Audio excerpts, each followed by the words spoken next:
हमारे ग्रंथों के अनुसार कौन थी पंचकन्याएं? दोस्तों, महाभारत और रामायण में हुई कुछ ऐसी कन्याएं जो शादीशुदा होने के बाद भी कुंवारी मानी जाती थीं। ये कन्याएं कौन थीं? देवी अहिल्या, देवी तारा, देवी मंदोदरी, देवी कुंती और देवी द्रौपदी। इनको पंचकन्याएं माना जाता है।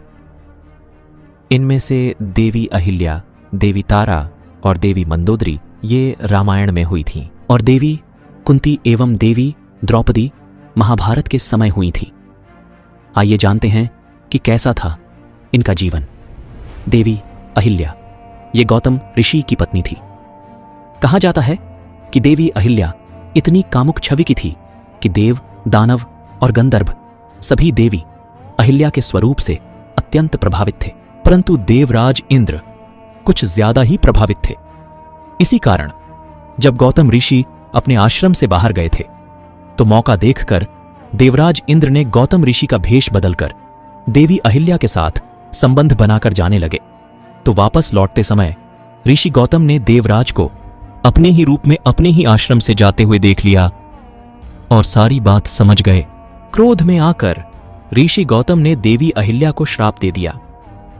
बाद में क्रोध शांत होने पर देवी अहिल्या को कहा कि भगवान राम जब अपने पैरों से छुएंगे तो वो पुनः अपने रूप में आ जाएंगी। ऐसा कहकर गौतम ऋषि तपस्या करने हिमालय चले गए और वनवास के समय भगवान राम ने देवी अहिल्या का उद्धार किया और अपने पैरों से छूकर उनको पुनः उनका स्वरूप दिया। देवी तारा ये रामायण काल में वानर राज बाली की पत्नी थी। इनकी उत्पत्ति सागर मंथन के समय हुई थी। कहा जाता है जब देवी तारा सागर मंथन से उत्पन्न हुई तो इनको देखकर सभी मोहित हो गए थे।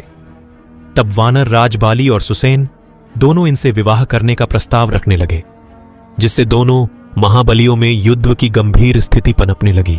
तब नारायण के सहयोग से देवी तारा का विवाह वानर राजबाली के साथ संपन्न हुआ था। देवी मंदोदरी को चिरकुमारी भी कहा जाता है।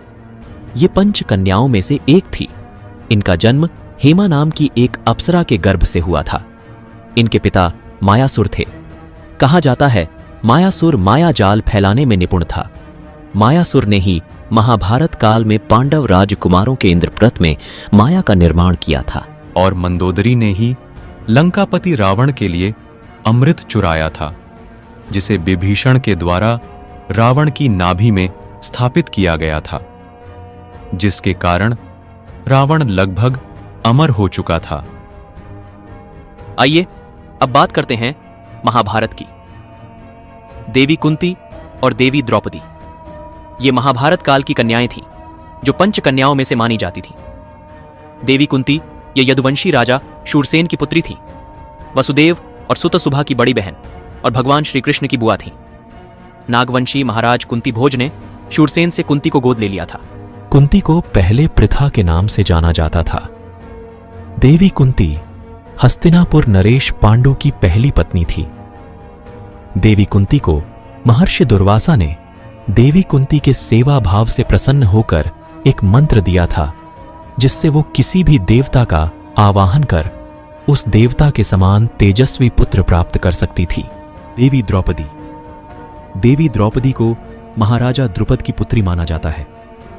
जब महाराजा द्रुपद गुरु द्रोण से अपने अपमान और अपने राज्य के आधे हिस्से के लिए एक पुत्र कामना से यज्ञ कर रहे थे, तो उस यज्ञ के फल स्वरूप महाराज द्रुपद को एक पुत्र और एक पुत्री की प्राप्ति हुई। इसी कारण द्रौपदी को यज्ञसेनी भी कहा जाता है।